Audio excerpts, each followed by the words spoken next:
जी दोस्तों, idioms and phrase के session को आगे बढ़ाते हुए आज हम लोग फिर वही 20 इडियम्स एंड फ्रेज लाए हैं। इसके पिछले वीडियो में हमने देखा था 20 इडियम्स एंड फ्रेज जो बहुत ही महत्वपूर्ण था, जो आपके एग्जाम में फ्रिक्वेंटली पूछा जाता है। आज हम फिर उसी सेशन को आगे बढ़ाते हुए फिर वही 20 इडियम्स एंड फ्रेज लाए हैं। तो आज का हमारा पहला इडियम्स फ्रेज है, आज का पहला इडियम्स है birds of feather. Birds of feather, ठीक है। तो बर्ड्स ऑफ फिदर मतलब एक ही प्रकार के पंखों वाली चिड़िया। एक ही प्रकार के पंखों वाली चिड़िया को मतलब होता है एक ही प्रवृत्ति के लोग। एक ही प्रकार के पंखों वाली चिड़िया को मतलब क्या होगा? एक ही प्रवृत्ति के लोग। Peoples with a same idea, characteristics and interest. समझ गए? तो birds of a feather, birds of a feather का मतलब होता है एक ही प्रवृत्ति के लोग। नेट दिया हुआ है bite the dust. Bite the dust, bite माने होता है काटना, द डस्ट माने धूल को। जब कोई व्यक्ति पराजित हो जाता है तो वो क्या करता है? पीटने लगता है, जमीन को पीटने लगता है, जमीन को काटने लगता है। तो उसी को बोलते हैं बाइट द डस्ट, पराजित होना। बाइट द डस्ट का मतलब क्या होता है? पराजित होना। जब कोई बच्चा कुछ कहता है और उसे नहीं मिलता है तो वो लौटने लगता है, जमीन पे पीटने लगता है, तो उसी को बोलते हैं बाइट द डस्ट, पराजित होना। To be defeated, to be defeated. Next दिया हुआ है ब्लैक शिप। ध्यान दीजिए, ब्लैक शिप, ब्लैक माने होता है काला, शिप माने भेड़। जनरली भेड़ तो काले होते नहीं है। भेड़ कैसे होते हैं? व्हाइट कलर में होंगे या तो ब्राउन में होंगे। बट यहाँ पे क्या है? येलोइश टाइप होते हैं। तो यहाँ पे क्या है? ब्लैक शिप है। तो उस पूरे भेड़ के ग्रुप में एक अगर ब्लैक शिप आ जाता है तो वह अकेले ही दिखता रहता है। अर्थात ऐसा व्यक्ति जो परिवार या टीम के लिए शर्मिंदगी का कारण बने, जो परिवार या टीम के लिए शर्मिंदगी का कारण बने, अर्थात वह ग्रुप से भिन्न दिखने लगे, कलंकित कह सकते हैं आप उसे, कलंकित, तो उसको बोलते हैं black sheep. A person who is regarded as disgrace of his family और टीम। समझ गए? आइए देख ले हैं ब्लाइंड एले। ब्लाइंड माने होता है अंधा, एले माने होता है पगडंडी। तो ब्लाइंड एले का मतलब होता है अंधा पगडंडी।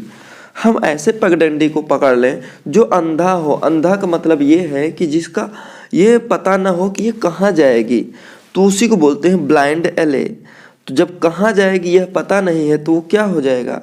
कार्य जिसमें आगे प्रगति संभव ना हो। ऐसा कार्य जिसमें आगे प्रगति संभव ना हो उसको बोलते हैं blind alley. A situation in which no further progress can be made. ऐसा सिचुएशन जिसमें कोई अतिरिक्त प्रोग्रेस नहीं किया जा सकता है, नहीं बनाया जा सकता है, उसी को बोलते हैं ब्लाइंड एले। नेक्स्ट दिया हुआ है ब्लाइंड डेट। ब्लाइंड डेट, अंधा, डेट माने तारीख। वैसे डेट पे जाते हैं तो जब कभी लड़का लड़की पहली बार मिलते हैं तो उसी को बोलते हैं डेटिंग। तो ब्लाइंड डेट वही है। ब्लाइंड डेट का मतलब होता है किसी अनजान व्यक्ति से मिलना। जब डेट पे हम लोग जाते हैं तो वहाँ पे क्या होता है? दो अनजान लड़का और लड़की होते हैं जो कभी मिले नहीं होते, उसी को बोलते हैं blind date. A meeting between a girl and a boy who have not met before. ऐसे लड़के और लड़की जो कभी मिले नहीं हैं, मिलते हैं, उसको बोलते हैं ब्लाइंड डेट। क्या बोलते हैं? Blind date. नेक्स्ट दिया हुआ है blow one's own trumpet. Blow one's own trumpet. अब ध्यान दीजिए, ब्लो माने होता है बजाना, वंस ओन माने खुद का, ट्रम्पेट माने तुरही। ऐसा व्यक्ति जो खुद की तुरही बजाता है, जहाँ जाए वह अपना ही तुरही बजाता है, अर्थात अपने ही मुँह मियाँ मिट्ठू बनना, अपने ही मुँह मियाँ मिट्ठू बनना। तो blow one's own trumpet. To praise one self, अपना ही बड़कई करना, अपनी ही प्रशंसा करना, उसी को बोलते हैं blow one's own trumpet. Blow one's own trumpet. आइए देख लेते हैं नेक्स्ट। नेक्स्ट दिया हुआ है ब्लू ब्लड। ब्लू ब्लड, अक्सर आप लोग देखेंगे जो शाही व्यक्ति होते हैं वो उनका जो पहचान होता है नीला कलर होता है। किस कलर का होता है? नीला कलर। और अगर ब्लू ब्लड है, अगर ब्लड ही नीला है तो क्या बात है, अर्थात वो शाही व्यक्ति है। कैसा व्यक्ति है? शाही व्यक्ति है। ब्लू ब्लड, ब्लू ब्लड का मतलब होता है शाही व्यक्ति, रॉयल एंड एरिस्टोक्रेटिक डिसेंट। समझ गए? अगला देख लेते हैं, blue book. Blue book, blue book मैंने जैसा कहा अभी शाही, ब्लू किसका प्रतीक है? शाही। तो यहाँ पे ब्लू बुक का मतलब होता है किसी सरकारी किताब, बुक की। कहीं कहीं ध्यान दीजिए, कहीं कहीं क्या होता है, गवर्नमेंट व्हाइट पेपर पर बना लेता है तो कहीं कहीं ब्लू पेपर पर लेता है। तो जो ब्लू पेपर होते हैं उन्हीं को बोला जाता है ब्लू बुक।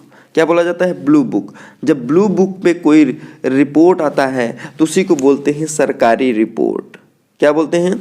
सरकारी रिपोर्ट। तो ब्लू बुक का मतलब होता है सरकारी report, government report, government report. Next दिया हुआ है बॉडी एंड सोल। अगला है बॉडी एंड सोल। तो बॉडी मतलब शरीर, एंड सोल माने आत्मा से। जो शरीर और आत्मा दोनों से किसी का हेल्प करता है तो उसे बोलते हैं पूरी तरीके से हेल्प कर रहा है, तो उसे बोलते हैं body and soul. I am with you body and soul. तो यहाँ पे बॉडी एंड सोल का मतलब होता है पूर्णतया, मैं आपके साथ पूर्णतया खड़ा हूँ, एंटायरली। क्या बोलते हैं इसे? एंटायरली। बॉडी एंड सोल का मतलब एंटायरली। नेक्स्ट दिया हुआ है bolt from the blue. Bolt from the blue, blue माने आकाश समझिए, बोल्ट माने होता है बोल्ट, जो नट बोल्ट होते हैं। अगर आकाश से बोल्ट गिरता है तो समझ जाइए बहुत ही अचंभों की बात होती है। अचानक कोई काम हो जाता है जो कभी एक्सपेक्ट नहीं किया जाता है, वो आ जाता है। तो बोल्ट फ्रॉम द ब्लू का मतलब होता है आकस्मिक विपत्ति, जिसका कभी आशा ही नहीं किया जा सकता था कि ये विपत्ति आ सकता है, तो इसको बोलते हैं बोल्ट फ्रॉम द ब्लू, आकस्मिक विपत्ति। अनएक्सपेक्टेड प्रॉब्लम, इसे क्या बोलते हैं? Unexpected problem. ठीक है। अगला दिया हुआ है bone of contention. Bone of contention, contention माने विवाद होता है, बोन माने हड्डी, अर्थात विवाद की हड्डी, अर्थात विवाद की जड़, विवाद की जड़, विवाद का कारण, तो इसको बोलते हैं bone of contention. Apple of discard हमने अभी पढ़ा था, इसके पिछले वाले वीडियो में देखा था, एप्पल ऑफ डिस्कार्ड वो वही चीज़ है। एप्पल ऑफ डिस्कार्ड कहिए या बोन ऑफ कंटेंशन कहिए, वो झगड़े की जड़ बोला जाता है। Subject of a dispute, dispute माने विवाद होता है, कंटेंशन माने विवाद होता है, तो सब्जेक्ट ऑफ अ डिस्प्यूट। आइए देख लेते हैं हम लोगों का नेक्स्ट। तो ध्यान दीजिए, हमारा अगला दिया हुआ है बून ब्लेसिंग इन डिस्गाइज। ध्यान दीजिए, बून माने होता है आशीर्वाद, ब्लेसिंग माने भी होता है आशीर्वाद, इन डिस्गाइज माने छिपा हुआ। तो छिपे हुआ आशीर्वाद या वरदान, उसको बोलते हैं बून इन डिस्गाइज या boon blessing in disguise. Hidden, hidden blessing, छिपा हुआ आशीर्वाद या छिपा हुआ वरदान। नेक्स्ट दिया हुआ है bosom friend. Bosom friend, bosom माने अंतर तरंग, अर्थात आत्मा में बसने वाला। तो बॉसम का मतलब होता है आत्मा में बसने वाला। फ्रेंड, फ्रेंड माने मित्र। तो जो आत्मा में बसता है फ्रेंड, वो क्या होता है? जिगरी दोस्त होता है। कैसा दोस्त होता है? जिगरी दोस्त होता है, तो उसको बोलते हैं बॉसम फ्रेंड। बॉसम फ्रेंड का मतलब होता है जिगरी दोस्त। Fast friend, you can say fast friend, क्या बोल सकते हैं? Fast friend. नेक्स्ट दिया हुआ है break the ice. Break the ice, break माने तोड़ना, द आइस माने, आइस माने बर्फ, समझ गए? जब हम बर्फ को तोड़ते हैं तो आवाज़ निकलता है। जब शांति रहता है, बर्फ को तोड़ते ही तो आवाज़ निकलता है, अर्थात शांति भंग हो जाता है, चुप्पी तोड़ दी जाती है। तो ब्रेक द आइस का मतलब होता है चुप्पी तोड़ना। ब्रेक द आइस का मतलब होता है चुप्पी तोड़ना। To start a conversation, to start a conversation, उसको बोलते हैं ब्रेक द आइस। नेक्स्ट दिया हुआ है breath one's last. Breath one's last, breath माने सांस, वंस माने किसी एक की, लास्ट माने अंतिम, जिसकी अंतिम सांस लिया हो जो, वह मर जाना। ब्रेथ वंस लास्ट, अंतिम सांस लेना अर्थात मर जाना, अंतिम सांस लेना अर्थात मर जाना। टू पास अवे या to die, to pass away या टू डाई। नेक्स्ट दिया हुआ है broad daylight. Broad daylight, broad माने होता है फैला हुआ, विशाल, डे लाइट माने दिन का उजाला। तो ब्रॉड डे लाइट का मतलब होता है दिन दहाड़े। ब्रॉड डे लाइट का मतलब होता है दिन दहाड़े। In daylight when crime can not be hidden, जहाँ पे क्राइम नहीं छिप सकता उसे बोलते हैं in daylight, broad daylight, दिन दहाड़े। नेक्स्ट दिया हुआ है broken reed. Broken reed, reed का मतलब होता है बांसुरी, और टूटा हुआ बांसुरी है तो अविश्वासी व्यक्ति होता है वो, अविश्वासी व्यक्ति।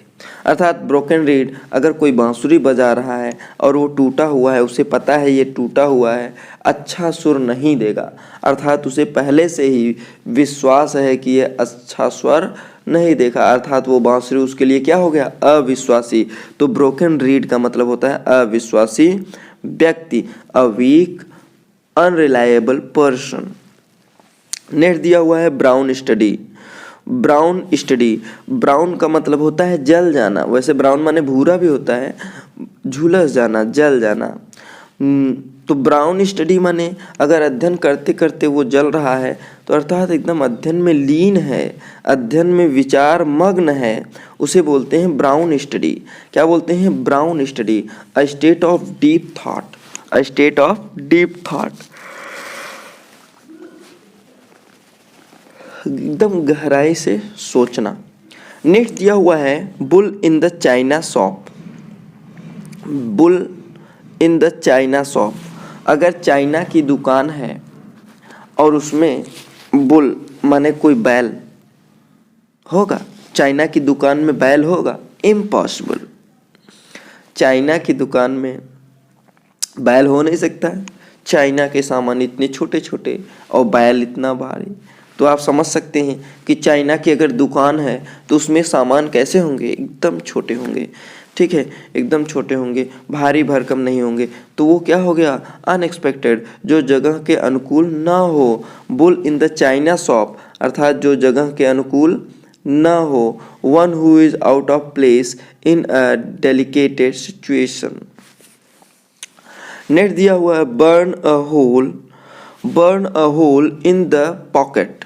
बर्न अ होल, जला हुआ छिद्र, इन द पॉकेट माने जेब में। अगर पॉकेट में कोई छिद्र है जला हुआ तो वो क्या करेगा, पैसे को आपको गिरा देगा, अर्थात शीघ्रता से खर्च करना, शीघ्रता से खर्च करना। Money spent quickly, money spent quickly, इसको बोलते हैं burn a hole in the pocket. Burn a hole in the pocket का मतलब होता है शीघ्रता से खर्च करना। तो आज हम लोगों ने देखा है 20 इडियम्स एंड फ्रेज। तो ये वीडियो आपको कैसा लगा कमेंट बॉक्स में कमेंट करना ना भूलिएगा। या चैनल पे नए हो तो चैनल को सब्सक्राइब कर लीजिएगा, बेल आइकन पे प्रेस करना ना भूलिएगा ताकि नए नोटिफिकेशन आप तक पहले पहुंच सके। जी दोस्तों, हम लोग फिर मिलेंगे नेक्स्ट वीडियो में नेक्स्ट टॉपिक के साथ। तब तक के लिए जय हिंद।